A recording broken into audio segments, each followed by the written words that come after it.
we've got Angel of Suffering, 3 colorless, black, 5/3, Nightmare Angel. I'm not sure why it's a nightmare, what makes it a nightmare, but it's cool that it's a nightmare. So Nightmare Angel, flying. If damage would be dealt to you, prevent that damage and mill twice that many cards. So this card, this is one, even when it got previewed, I was kind of not sure how to take it, and I'm still kind of middle of the road on it, right? Because it's a 5/3 flyer, which isn't huge. You'd rather it be like a 4 or 5 toughness, but that's fine. It's whatever. But you're getting a 5 power flyer for 5 mana, and technically preventing all the damage to yourself. Now, it does have a time limit on it based on the number of cards you have, but if you were to play this when you're in like a tight spot, and let's say you're down to, I don't know, a couple of life that would potentially kill you, and you have to let through like 8 or 9 damage on the next attack step, like you could play this, now your opponent attacking, all it does is mill you for 8, but then, you know, you could alpha strike back, and that's actually relevant. So like this card could have some weight there. Does it go into the Angel deck to just be another big attacker? Possibly. Because, I mean, you know, if you have this out with even one other Angel and, what's her name, Giada or whatever, right? This ends up being like a 7/5, and that's super substantial. So, like, yeah, obviously in Limited, you're going to be really scared to play this because there's a lot of times it's going to come down and you're going to have, like, I don't know, 28 cards or so left in your library, so you don't necessarily want that. But in Constructed, regular, like, 60 card, like, maybe this is a thing. Now, in Commander, this becomes a whole different thing because, who knows, you may want a bunch of cards in your graveyard depending on how your deck's built. And this does have possibly some uses in, like, green-black based self-mill decks as well, because we built a few of those in Standard over the last season or two. So, maybe. But again, I don't think this is a great card, but I do think if you put it in the right scenarios, it's at least serviceable, and we have to consider it. First time you looked at a mythic and said, please don't be in my pre-release pool, man, you got to look at other mythics. There's some bad ones. I've actually considered, by the way, would anybody watch a video if I did the worst card in every Magic set? Because I was thinking about that today. Like, maybe even doing like a troll griefer, like pseudo version of myself that's just going to complain about the worst card in every set in Magic's history. Like, we just get one card out of every set. Like, what's the worst card? I think that would actually be pretty funny. It'd be a long-ass video because we have, like, I don't know, 100 sets or whatever. But I think maybe we do it in 2 parts. Like, I'm thinking about it. By the way, Law, that's a hilarious emote. Like, that's the Will Smith from Pursuit of Happiness, right? Where he's about to have the breakdown. Follow up as a draft cube with it. Well, now, you feel free to go build the draft cube yourself. Like, I wouldn't even remotely want to play in that. I'd prefer the worst rare in every Magic set. I don't really care about deliberately poor costed commons. Like, the thing is, the poor costed commons and stuff would not be the worst cards in the set. Like, several sets, the worst card is going to be some rare or mythic that ends up doing almost nothing. That's going to be like half the cards, I'm sure. Starting Standard and Wake Up with Backstory, I don't know about the worst card. No, I'd start from that, because it's got to be chronological. I'd just start from the back and work to current. Because that's going to be more fun anyway. Because the thing is, part of my content is also educational, right? So like today, I was talking about alternate 4th edition. I know a lot of people didn't know about that. So that was fun to put up because I was getting to teach people something they didn't know about. So the same thing, if I do like the worst card in every set, there'll be some cards that people have never heard of. Because 1, they either didn't know anything about the cards in the set, or 2, the card's just so bad, nobody's ever played with it around them, you know? All right, so anyway, continuing on. Body Launderer. 2 colorless, black, 3/3, ogre, rogue, death touch. Whenever another non-token creature you control dies, Body Launderer connives. Then when Body Launderer dies, return another target non-rogue creature card with equal or lesser power from your graveyard to the battlefield. There's a lot of qualifiers on this, but the card is actually somewhat reasonable, right? You have a 3/3 death touch, cool. And one thing I will say about this, like, death touch decks have not been very good since the rotation, but part of that is you don't have ways, not a lot of ways really, that are quality, like protect Finn, search Finn out, whatever. But if you have a way to keep getting Finn out of the graveyard with something like Body Launderer, like, maybe that helps out a little bit. But I'm wondering if Body Launderer is just a decent card in general, right? If something else dies, this gets to connive, likely getting bigger, not necessarily, but could be. And then you also get to just grow it, and then if it dies, boom, you get to get something back. This could also work, again, in a self-mill deck, into some type of reanimator type deck, right? Allow you to get a creature back. Because it's return another target creature card with equal or less power. So yeah, it's not even cost. So yeah, if you can get this to like a 5/5, that does allow you to get several things out of your graveyard. If it gets any bigger than that, then you get damn near anything you'd put in there.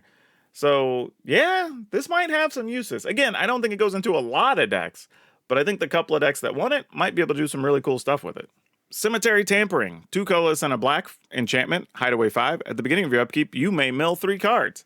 Then, if there are 20 or more cards in your graveyard, you may play the exiled card without paying its mana cost. Yeah, again, if we're trying to do some self-mill stuff, this is relevant. Now, again, I don't know how likely it is we're going to get to the hideaway thing because there's so many things that remove stuff from the graveyards, plus you may be removing some of your own cards. So we're just going to ignore the hideaway card. Like, if you get it, that's a weird bonus. Just getting to mill stuff every turn and give you access to all those things could be pretty good. Because I think people forget that we still have some random weird green cards in the format and stuff that like want to eat stuff out of your graveyard and that sort of thing. Getting to that is actually pretty good. Or put some number of creatures in your graveyard, right? And you're getting to mill 3 a turn. That's actually a real number that can help those decks out. So again, I think this is playable, but there's only 1 or 2 decks that probably want this. The decks that utilize it are probably going to make a lot of great use out of it. But I think that's only a couple of decks. So I wouldn't be in a rush to like buy these or craft these or whatever. But if you are playing that type of deck, this is sort of the card you've been looking for. Corrupt Court Official. Colorless and a black for a 1/1 human advisor. When the official enters the battlefield, target opponent discards a card. We have like, I don't know, what feels like 5 versions of this in standard right now. It's fine. It's a human. It's a 1/1. But that's about it. Like, will it get some play? Probably, but nothing you have to worry about. Is Escape seeing any play in Pioneer still? I don't know. I haven't played any Pioneer. Like, literally, I've played 0 games of Pioneer. Crooked Custodian, a colorless and a black for a 3/2 Ogre Rogue. Crooked Custodian enters the battlefield tapped. I think the problem here is that it's a 3/2 for 2, which is cool, not terrible. It is a rogue, which may or may not matter. But we already have other things that are 3/2s for 2 that are just better. Outside of the set and 1 in this set. So I just don't think this can get played because it's like one of the worst of the 3/2 for 2 options. Cut of the Profits. X black sorcery. Casualty 3. So you can sack something power 3 or bigger. And then you draw X cards and you lose X life. I don't know how good this is going to be. Partly because we already have a blue card and a couple of blue cards that draw well at 4 or 5 mana, 6 mana, and they don't do this to you, and we're going to have a bunch of multi-lands, so being able to play those other cards is actually viable. This is also a sorcery, and you lose life for it. I do think it's still worth playing, but how many decks want it, and what are we willing to risk for it? Yeah, that's exactly it. Like, yeah, the art's crazy, right? They're, like, heating up gold bars and burning somebody with them, which is insane. How much are you willing to risk on this card, right? Like, do we play it for 4 and be willing to lose 4? And then, like, draw an additional 4 and lose 8? Like, how many situations? Like, this is mostly, to me, just reads like, pay 2 black and X, draw X, lose X life. I just don't know how often you're going to want to hit that with Casualty. Now, maybe there's some weird version where you're playing this in, like, I don't know, black-white clerics where you've gained a bunch of life and you're casting this when you're at like 28 or 30 life and you don't really care. Like, okay, that's probably some type of realistic scenario, but I just don't know. I feel like we have some, like, plus you've got like Sorin, Lolth, like those decks already have like multiple ways that are drawing cards as it is, plus getting some new tools to draw cards. I don't know. I just feel like this has the words that says I want to play this card. I just can't think of a spot where I really want to do this thing. Except, like I said, randomly in a life gain deck, then this is pretty sweet. But anywhere else, I'm probably just finding other ways to draw cards. I mean, Deadly Disputes are still out there. Yeah, I just don't think this is going to get a lot of play. Which is sad, because it's kind of interesting. But on the plus side, I don't have to look at that art. Cutthroat Contender. 1 black, 1/1, Vampire Warrior. Pay 1 life. Cutthroat Contender gets +1/+0 till end of turn. Activate only once each turn. I mean, it is randomly a vampire, and I wasn't expecting to get a lot of vampires in the set, so that's a thing. But, I mean, 1/1 for 1, pay a life, it can be a 2/1. It does get to be activated each turn, which is something, but probably not going to see much play. Deal Gone Bad, 3 colorless and a black, instant. Target creature gets -3/-3 until end of turn. Target player mills 3 cards. It's serviceable. The problem is, if you're going to pay this much mana, we have much better removal cards in Standard right now. We've got 3 mana removal that exile stuff, that can also give the option to return stuff. We've got instant speed ones that make you sacrifice the things, so you don't have to worry about targeting. We have the other one, the black one, that you just exile the creature or planeswalker. That's a thing. So, like, while this card is serviceable, I'm probably just never going to play it. Demon's Due, 3 colors and a black, instant. Scry 2, then draw 2 cards, you lose 2 life. This is much more reasonable for drawing. I mean, when you think about it, right? With the other thing, Cut of the Profits, you would still be paying 4. Admittedly, you would be doing that at sorcery speed. This you get to do as an instant. And you get to scry 2 first. So you're going to get the best of the next couple of cards. Draw 2, and then lose 2. So really, for Cut of the Profits to be better than this, you have to be drawing at least 3 cards, and the third card still be something you actually want.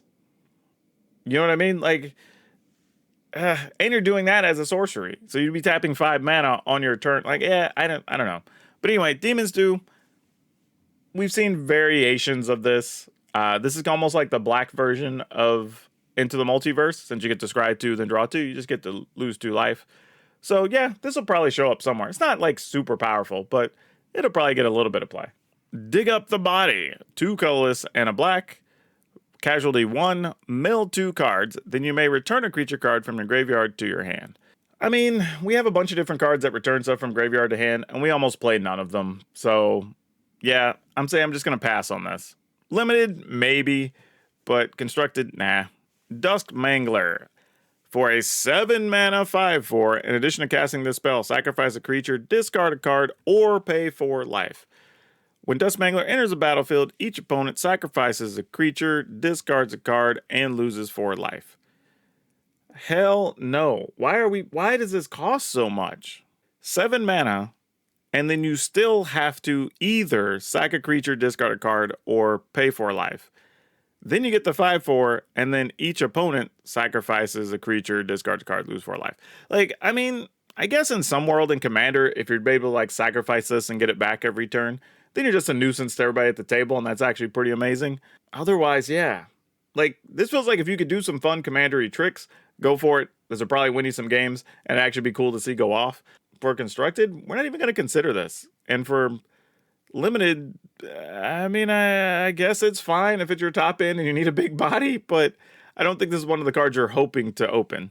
Extract the Truth, colorless and a black, sorcery, choose 1.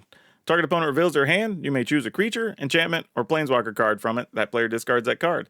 Or target opponent sacrifices an enchantment. This seems like a fine card.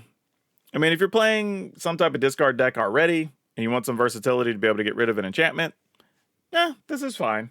Or if you just wanted some random discard card, cool. I don't hate it. It's serviceable. Does reanimating require the cost? No, because it said in addition on the other one you're talking about. No, it says in addition to casting this spell. So if you just put it into play from your graveyard, it doesn't hurt you for anything. That was kind of the whole point of if you're doing commandery things and you're able to get stuff directly from the graveyard into play, then this isn't so bad. Because then it's just one-sided punishment, and that's actually pretty cool.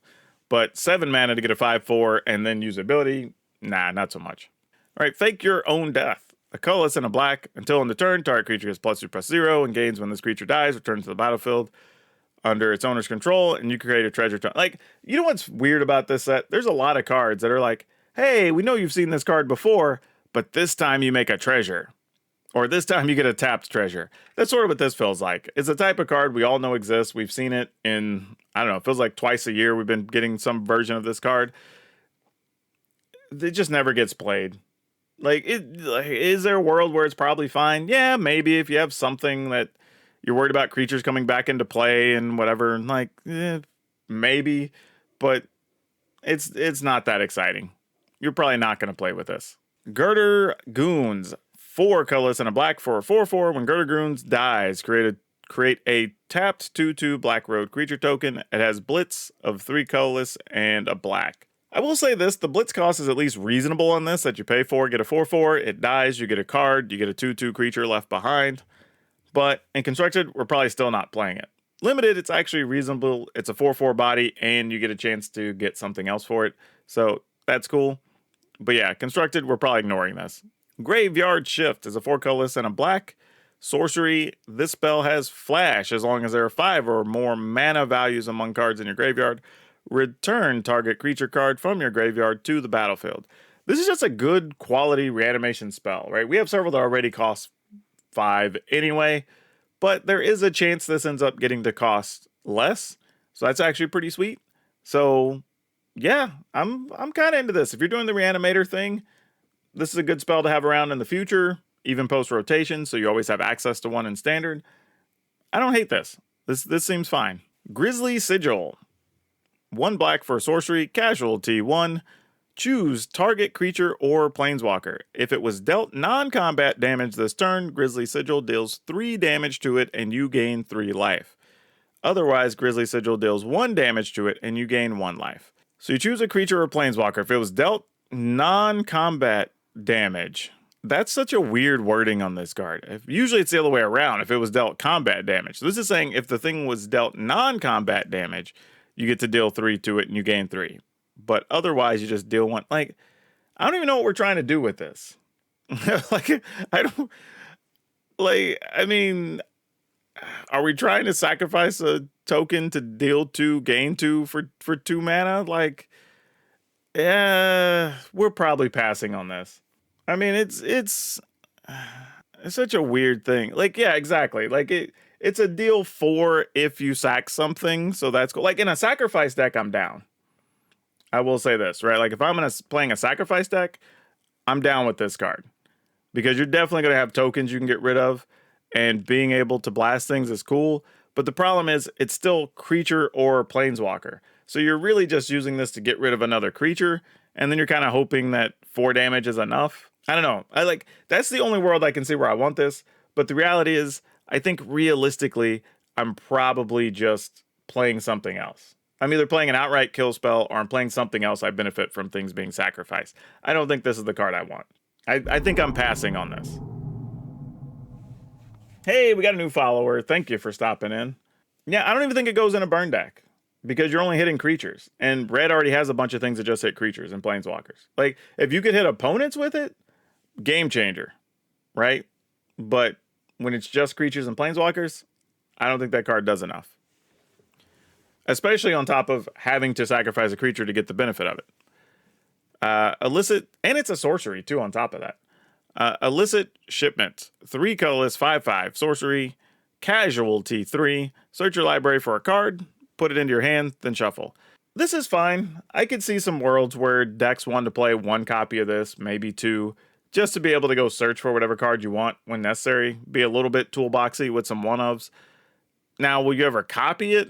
Probably not. Like, getting rid of something that's 3 power or greater at sorcery speed is probably going to be a bit risky in a lot of scenarios.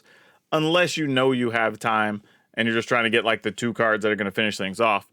But generally, I mean, it's a Diabolic Tutor with the possibility. Well, it's 1 more than a Diabolic Tutor, but the possibility of being able to get an additional card. So it's fine.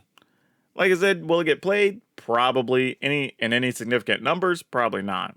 Incriminate. A colorless and a black sorcery. Choose 2 target creatures controlled by the same player. That player sacrifices one of them. We're not playing this card. Join the Maestros. 4 colorless and a black. Sorcery. Casualty 2. Creature. Create a 4/3 black ogre warrior creature token. Yeah, this is fine if you just want to upgrade your creature. You say in limited, take some turn 2 or 3 PUD and turn it into a 4/3. That's fine. You basically paid 6 mana to get, or 5 mana to get 2 4/3s, which is actually pretty solid. But in constructed, we probably don't care about this. Maestro's Initiate, 2 colorless and a black for a 3/1 human citizen. You can pay 5, exile Maestro's Initiate from your graveyard, draw 2 cards, and then discard a card. Great in limited to give you an option of getting access to extra cards later. Pretty much bad for regular constructed play. Hey, Caleb D just rolled through with 564 folks. Welcome. We are getting through our full set review of New Capenna. Currently, we're in the middle of the black cards. We have done the white and the blue cards already. Forgot where we were. We may get through the red cards this evening, but afterwards we're going to probably get everything else on Thursday's stream. But lots of good discussion going on right now. Yeah, pay some love to Caleb. Caleb actually has a pretty quality stream with good music, actually, most of the time. So go pay Caleb some love. He's active and has some pretty big audiences. And those of you that are new here, I am man, I am so tired today. Like PowrDragn, can't even talk. Thank you for stopping by with Caleb's crew. If you are into any type of standard gameplay, you can check out my YouTube channel. I've put up literally multiple videos every day, but I have been doing set reviews over there. We actually did a really good video today. I might still have the link for everybody, but I was teaching everybody today about alternate 4th edition. It's kind of like a secret magic set that a lot of people don't know exists. And I was helping people learn, one, the history of it and why it exists, but also how you can find different cards in your collection and know if you have alternate 4th edition versus regular 4th edition, because the alternate 4th are worth way more money. A lot of times, anywhere between 3 to as much as 10x more than the regular versions. So I figured that's something people want to know about. It's a short video. It's like 9 minutes. There's the link. Go check it out. I think it's actually worth watching. And then if you just want random conversation over all these things, I have a sweet podcast called Color of Magic that we record every Wednesday. It goes live every Thursday. So go check that out as well if you would be so kind. But yeah, welcome everybody. If you have any questions or you want to comment on any of the cards as we go through them, feel free. You are totally welcome to, and I'll try to respond to everybody. But our goal is really just to go through these cards, mostly looking at them from the lens of a constructed player, particularly standard, but constructed as a whole where we can. And where they're limited, we might just say, hey, this is a limited card, here's the uses I can find for it, and kind of move on from it. But we're mostly talking about constructed stuff. So if that's your jam, hang out. Be part of the crew. Be part of the conversation. Really appreciate it. But all right, continuing on. We have Midnight Assassin, 2 colorless and a black for a 1/2 vampire assassin. Flying, Death Touch. It's just too expensive. I mean, for 3 mana, we have several, or 2 mana even, we have several other quality vampires we would play right now. The fact that it's an assassin doesn't really fit anything particular, though I will say it is Death Touch and that's something, but realistically, we have stuff like Vampire Nighthawks. I mean, like, you can have that or you can have this thing for 3 mana. So we're probably not playing this in any real constructed setting. Murder. Colorless, black, instant, destroy target creature. This is the 3rd printing of Murder, I think, maybe the 4th. It's been around quite a bit. It's a fine card. You're definitely playing it in limited if you open one. Probably not playing it in constructed, but just because we have so many quality spot removal options that we're probably not just going to play this. Nightclubber. Colorless, black, 2/2 creature, human warrior. When Nightclubber enters the battlefield, creatures your opponents control get -1/-1 until end of turn. And it does have Blitz for 2 colorless and a black. Enters the battlefield, creatures your opponents control get -1. Okay, I will say this about this card. Not a big fan. But if we end up in a world full of people making 1/1 tokens of different varieties, this obviously does have some play then, because it's kind of like a one-sided board wipe, right? And that's not nothing. I mean, there's a ton of card decks that might be playing the, like, play your second spell thing, and, you know, making the 1/1 spirits, you get to kill those. Obviously, any of the decks that are playing the citizen stuff, the green-white tokens, like, that could be a thing. Outside of that, though, I don't know if we really want to be playing this card. I mean, the Blitz thing's a little nifty, but I'm going to venture to guess we're not going to play this except maybe as a sideboard card in the right environments. Raffine's Silencer, 2 colorless and a black for a 1/1. When Raffine's Silencer enters the battlefield, it connives, draw a card, discard a card, put a +1. When Raffine's Silencer dies, target creature an opponent controls gets -X/-X, where X is Raffine's Silencer's power. This seems reasonable and limited, but I can't imagine we want to do anything with this in constructed. It just feels like so much setup for so little output. So, yeah. And again, for 3 mana, I just feel like in black, you have so many things you could do with 3. Revel Ruiner, 3 colors and a black for a 3/1 menace. When the Ruiner enters the battlefield, it connives. So ultimate, let's say you're trying to get a 4/2 menace creature out of this for 4. We're probably not playing. Now, limited, this actually isn't bad, especially if you're already playing something that's themed to connived or anything else. Probably totally fine. But, hey, thank you for that follow there. Was that liver shot? Thank you. But generally speaking, I don't think this is a card we're going to be playing with often. Fake. Hey, hello, welcome. Man, a bunch of y'all are kind of coming in here. Actually, if we get our follows up a little bit more, yeah, by the way, for those of you that are new here, right below my picture there, if you see I have a 2 number, subscriber goal and a follower goal. When both of those cross their goal number, then the next Tuesday stream is always a giveaway. And the giveaway is open to everybody, whether you are a subscriber or not. And it doesn't matter where you are in the world, I ship stuff everywhere. So everyone is eligible. So if you follow, check in on Tuesdays, because if we cross those numbers at any point during the week, the next Tuesday stream is giveaway. And we give away between 3 and 6, usually, packages. However, next time we might be giving a lot more because it looks like we might shoot way over our numbers. So just saying, more giveaway. Honestly, if you hang around here, there's a lot of giveaways. A lot of times we're giving away arena codes. I'm giving away exclusive like Ultra Pro stuff. Just whatever. You hang out, sometimes you just get free things. But yeah, Revel Ruiner. It's a fine card for limited play. Nothing we really want to play in constructed. Rogues Gallery. 2 colorless and a black sorcery. For each color, return up to 1 target creature card of that color from your graveyard. This feels like it has some potential. My problem, though, is I can't really convince myself what my deck list would look like to make room for like 2 copies of this. Especially when you consider the fact that we have several cards that are just exiling things right now and not even killing things. So we might get into a situation where even when we cast this, you might only be able to get like 1 or 2 things worthwhile from your yard. And like, I guess that's still fine, but not good. So I'm going to pass on this. But if the right deck comes along that you're playing some like, I don't know, 5 color thing, maybe. But I'm going to say this is just medium at best. I wouldn't be trying to force it into any list right now. Hey, Scorpy. Sanguine Spy, 2 colors and a black. Vampire Rogue at 2/3. Menace and Lifelink. Pay 1, sacrifice another creature. Look at the top card of your library. You may put that into your graveyard. At the beginning of your end step, if there are 5 or more mana values among cards in your graveyard, you may pay 2 life. If you do, draw a card.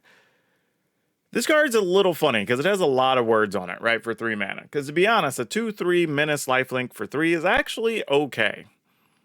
I mean, it's hard to block, and you got Lifelink. It's a 2/3 that it can block a lot of things. Reasonable.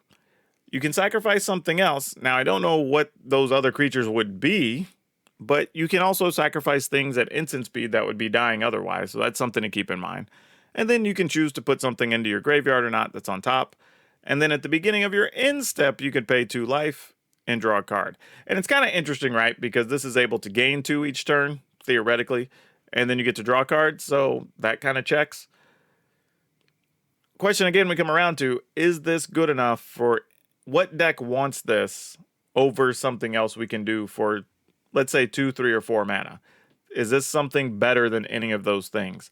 Right now, I don't know. I feel like it has all the right words to be playable and be something I want to stick in a few lists, but I'm really going to have to buckle down and think on this one.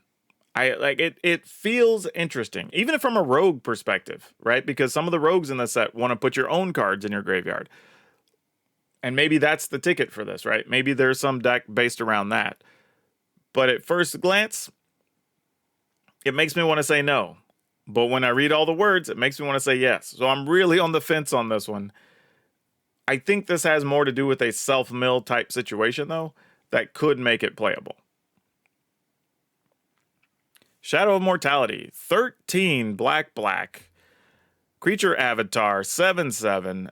If your life total is less than your starting life total, this spell costs X less to cast, where X is the difference. I don't even know why. Like, really, okay, so I'm at 13 and I draw this. So this costs 7 less, so I'm still paying 8 for a 7/7? Even if I'm at 10, I'm paying 5 for a 7/7 no abilities, which, don't get me wrong, 5 for a 7/7 is at least reasonable and borderline good, but it's 7/7 with no abilities. Like, I mean, I guess late in the game, when you're at like 5, this thing costs 2, and it's 7/7, and then it's like baller. So maybe that's a thing, and there's some world where that matters. But I don't know. Like, this is one I'm willing to accept I'm just wrong on this. I think that's where I'm at. Like, I feel like I'm just wrong. This card is probably way better than I think it is, but I just can't. And I don't even know what's going on with the art, honestly. It's like a weird like shadow of a person on a building, and I guess that's the shadow of mortality, and it's like grabbing a person. So like if you look at it weird, it looks like it's a shadow of like a beast carrying a thing, but I think they're trying to make that be a hand trying to do like this thing, like pinching, holding something, and it's the extension of the shadow you see on the building in the back.